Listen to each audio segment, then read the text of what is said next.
Hi what's up everyone, मैं हूं Rimtan. Welcome back to my YouTube channel. दोस्तों, आज का video Thai horror movie reside explanation पे है।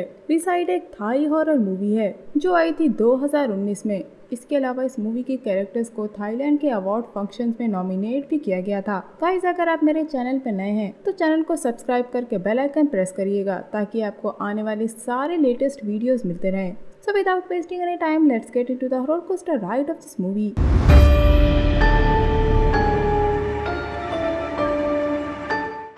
मूवी स्टार्ट होती है और हम एक मैंशन को देखते हैं जिसके अंदर एक ओल्ड लेडी और कुछ स्टूडेंट्स मिलकर एक रिचुअल कर रहे होते हैं। स्टोरी में आगे बढ़ने से पहले मैं आपको हमारे कैरेक्टर्स के इंट्रोडक्शन दे देती हूँ ताकि आपको समझने में कोई भी प्रॉब्लम ना हो। यहाँ जिस ओल्ड लेडी को हम देख रहे हैं ये है इनकी हेड, जिसे हम मैडम कह के बुलाएंगे, और मैडम के साथ उसके स्टूडेंट्स इस रिचुअल को परफॉर्म कर रहे हैं जो कि है प्रांग, कृत, नुप, स्रॉय और उसकी आंटी क्रूया। और ये सभी कैरेक्टर इस मूवी के इम्पोर्टेंट कैरेक्टर्स हैं जिसके बारे में आपको धीरे धीरे पता चल जाएगा। Now back to the story. यहाँ मैडम को हम एक रिचुअल करता देखते हैं और उस टेबल पे एक लाश रखी हुई थी जिसे इन लोगों ने टेबल पे लेटा के रस्सियों से बांध रखा था जो कि कपड़े से ढकी थी। टेबल के एक साइड मैडम स्पेल पढ़ती जा रही थी, इसके अलावा दूसरी साइड बाकी के स्टूडेंट थे। मैडम रिचुअल के बीच इन्हें ये बताती हैं कि वो रिचुअल काफी मुश्किल है, इसीलिए वो अपना सारा फोकस स्पेल को पढ़ने में लगा दें। रिचुअल के दौरान मैडम एक स्पिरिट को वहाँ बुलाती है और वहाँ एक स्पिरिट भी आ चुकी थी। स्पेल पढ़ते पढ़ते वो बॉडी एकदम से उठ जाती है।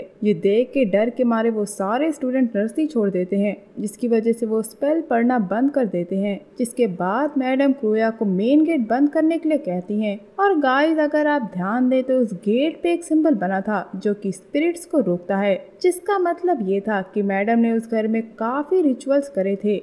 इसी के साथ जब वह लाश एकदम से उठती है तो वो एक बच्चे की तरह आवाजें निकालना शुरू कर देती है, पर मैडम चैंटिंग करके उस डेड बॉडी को शांत कराती हैं और बाकी लोगों को शांत होकर वहां से जाने के लिए कहती हैं। पर अब उस स्पिरिट ने मैडम को ही पोजेस कर लिया था, जिस वजह से मैडम बच्चों की आवाज निकालना शुरू कर देती हैं और उन पे अटैक करती है और सीन यहाँ ब्लैक आउट हो जाता है। और हम इन सबको नीचे लॉबी में बैठा देखते हैं। वहाँ लाइट नहीं थी और काफी तेज बारिश भी हो रही थी जिसकी वजह से वो बाहर नहीं जा सकते थे। वो सभी काफी टेंस थे। मैडम ने क्रूया पे अटैक किया था जिससे उसे चोट आ गई थी। यहाँ नूप भी काफी टेंस था, इसीलिए वो वहाँ से जाना चाहता था, लेकिन क्रूया उसे वहाँ से जाने से मना कर देती है क्योंकि मैडम ने उसे गेट खोलने से मना किया था कि तभी उनके डोर पे कोई आता है और उसकी आवाज सुन के ये सब लोग एक बार के लिए डर जाते हैं। लेकिन जब उन्हें पता चलता है कि दरवाजे पे देज है तो सराय दरवाजा खोलती है। अब एंट्री होती है हमारे लीड कैरेक्टर देज की, जो कि मैडम का बेटा है।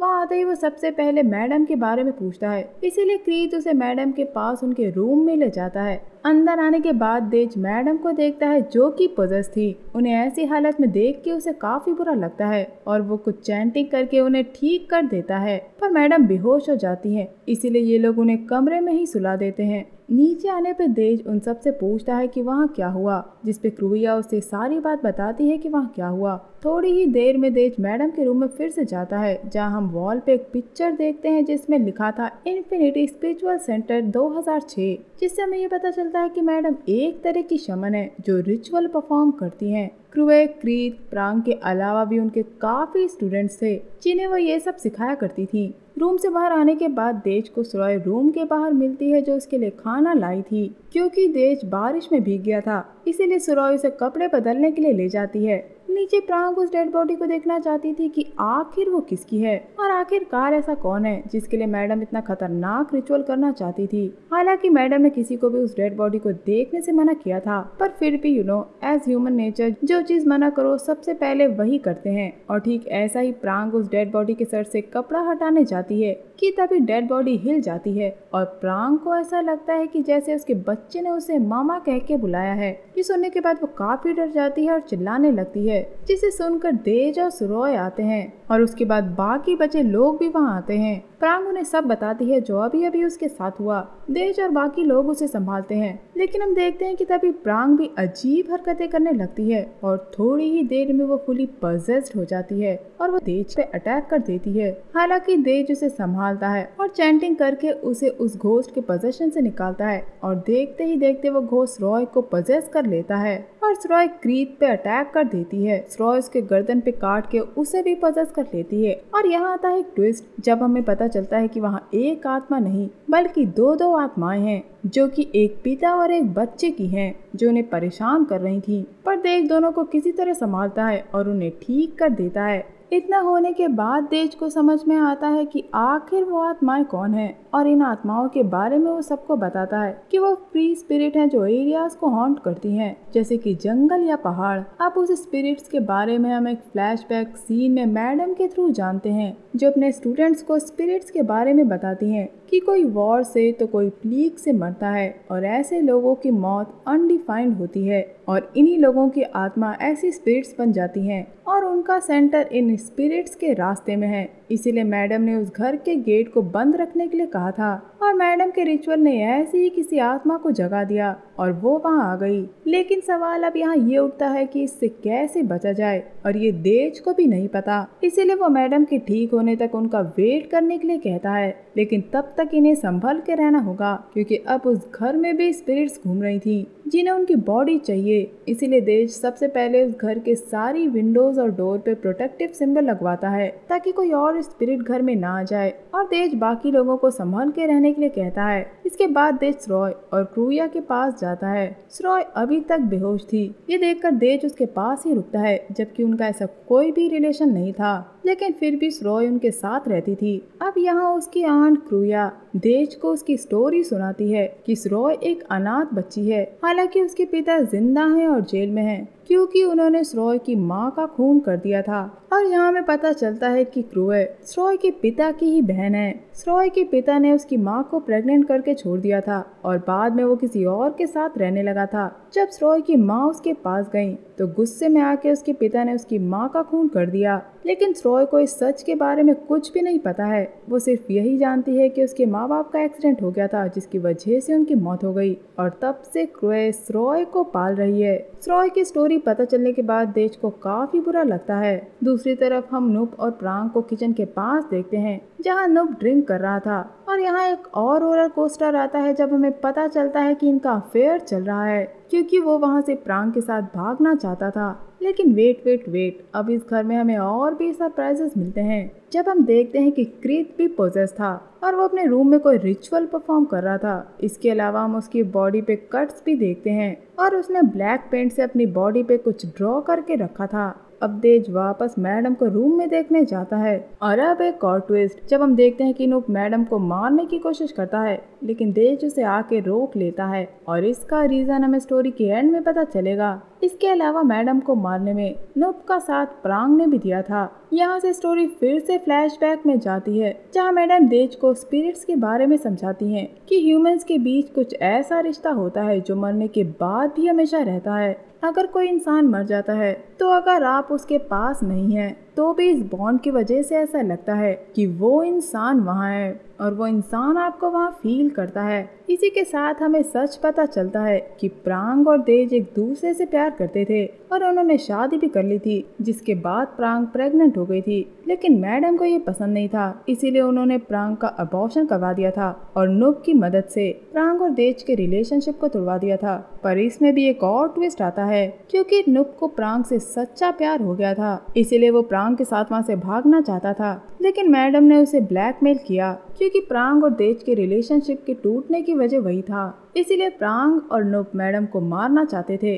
ताकि वो यहाँ से एक साथ भाग सकें। और प्रांग को लगता था कि देज उससे प्यार नहीं करता। प्रांग को लगता था कि देज और स्रॉय का अफेयर चल रहा है। कहानी फिर से प्रेजेंट में आती है, जहाँ हम क्रूया को देखते हैं, जो देखती है कि स्रॉय अब वहाँ नहीं थी। इसीलिए क्रूया स्रॉय को ढूंढने जाती है, और उसे उस डेड बॉडी के पास ब्लड गिरा हुआ दिखता है। और अब इस गिरे हुए ब्लड का पीछा क्रूया करती है, और बीच में ही उसे स्रॉय की आवाज मेन गेट के पास से सुनाई देती है। इसीलिए क्रूया वहाँ चली जाती है। लेकिन हम एज ऑडियंस पर्दे के पीछे किसी के पैरों को भी देखते हैं। सीन मेन गेट पे शिफ्ट होता है, जहाँ पोजेस्ड स्रॉय घर के बाहर थी, जिसे अपनी माँ दिख रही थी। क्रूया किसी तरह उसे अंदर लाती है, पर स्रॉय उसी पे अटैक कर देती है। और गाइस, जो पैर हमने पर्दे के पीछे देखे थे वो पोजेस्ड क्रीत के थे, जिसमें पिता की आत्मा थी और स्रॉय में बच्चे की। क्रीत क्रूया को छोड़कर नूप को जान से मारने की कोशिश करता है, और हम फ्लैशबैक के सीन में देखते हैं कि क्रीत और नूप की कभी नहीं बनती थी। और कृत अपने पास हमेशा एक चाकू रखता था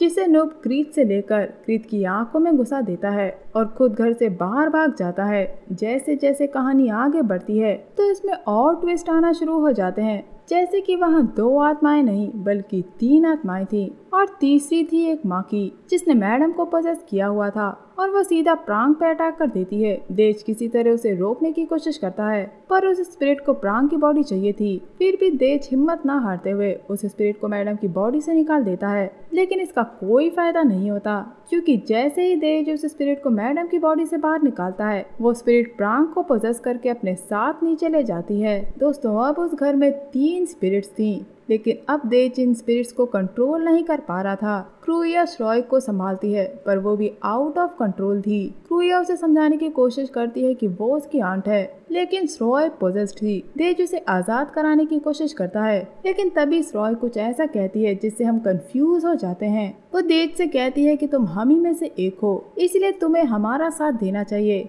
ये सुनकर देज को भी समझ नहीं आता कि श्रॉय आखिर किस बारे में बात कर रही है और ये सब वहाँ खड़े लोगों की समझ से बाहर था। और अब क्रूया एक चाकू उठाती है जो कि नॉर्मल चाकू नहीं था। वो श्रॉय को पोजेशन से बचाने के लिए उस नाइफ से उस पे अटैक कर देती है, जिससे श्रॉय फ्री तो हो जाती है लेकिन उसकी मौत हो जाती है। ये देख के क्रूया को बहुत दुख होता है क्योंकि श्रॉय उसकी बेटी की तरह थी। गुस्से में आके वो स्पिरिट से कहती है कि वो स्पिरिट उसे पोजेस कर ले, क्योंकि क्रूया को लगता है कि अगर वो स्पिरिट उसकी बॉडी में आ जाती है तो वो उस चाकू से अपने आप को मार लेगी। उसे लगता है कि वो स्पिरिट हेल में वापस चली जाएगी, पर ऐसा नहीं होता।